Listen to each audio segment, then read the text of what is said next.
Hello, welcome to another episode of Eurozone on the RBD channel, where we get to discuss into details what's been trending or what's been happening at the ongoing Euro 2024 in Germany. There's been some goals which has been disallowed already. Romelu Lukaku has got 3 of his goals which he scored at the ongoing Euros been disallowed.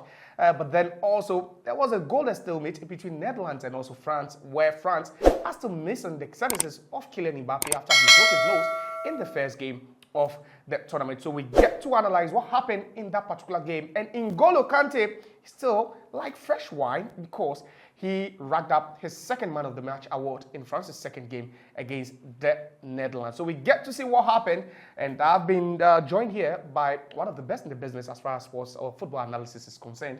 That's Mai Atafo. First, welcome to the show. And let's just set the ball rolling. France were without their best player, arguably, that's Kylian Mbappé, because of the broken nose. He couldn't get to play in that game. But first of all, do you think France looked powerless without Kylian Mbappé?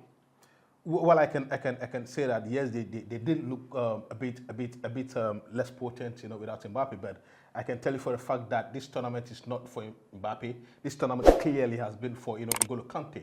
Yes, I mean moving from the Saudi Pro League to the Euros, right? And I mean taking the European game by storm, as if he never left Europe, to Saudi Arabia. So to me, I'm not going to say that it is dependent on Mbappé, but it is rather dependent on N'Golo Kanté. I mean, 2 man of the match consecutively. It just shows you how dependent France is on N'Golo Kanté, but not necessarily on Mbappé. But still talking about N'Golo Kanté, there's a guy who played at the top level, Leicester to Chelsea. Then later on, injuries blighted his career, so he had to make a move to the Middle East. But are you surprised with the kind of performances he's already putting up? I am not surprised at all, because I mean from the time he moved from France to Leicester to Chelsea to Saudi Arabia, the only thing that has been his major problem was injuries. The latter part of his European adventure. But on an average, N'Golo Kanté is going to give you a 7 over 10 every single week, every week in, week out. N'Golo Kanté is going to, on a normal day that is not even performing at his best, is going to give you a 6.5 or a 7. So that should tell you that the fact that he left Europe to Saudi Arabia has never diminished his talent, has never diminished his work rate. I mean, you saw the first game. I mean, the fact that he was able to, intercept almost 8 balls, right? I mean, his addition when he going forward defensively. I mean, he was able to read the game, understand the pace, understand the situation, where he has to cover the grass. And you see, I am not really surprised at all, because this is what N'Golo Kanté does, and he did do what he does. All right, but talking about one of the most controversial, moments in the game was when Xavi Simons scored what could have been the winning goal for the Netherlands, but it was ruled out for offside because Denzel Dumfries was adjudged to be obstructing, I think, the path of the goalkeeper, Mike Minor. Do you side with the decision because they had to, confer with the VAR and VAR ruled it out? Do you side with that decision?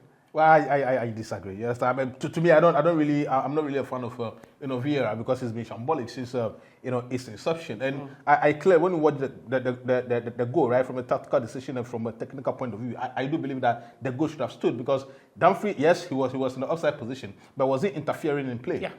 You see, that is the underlying factor of the law. The law says that whether you are in an offside position, you should be interfering with the play.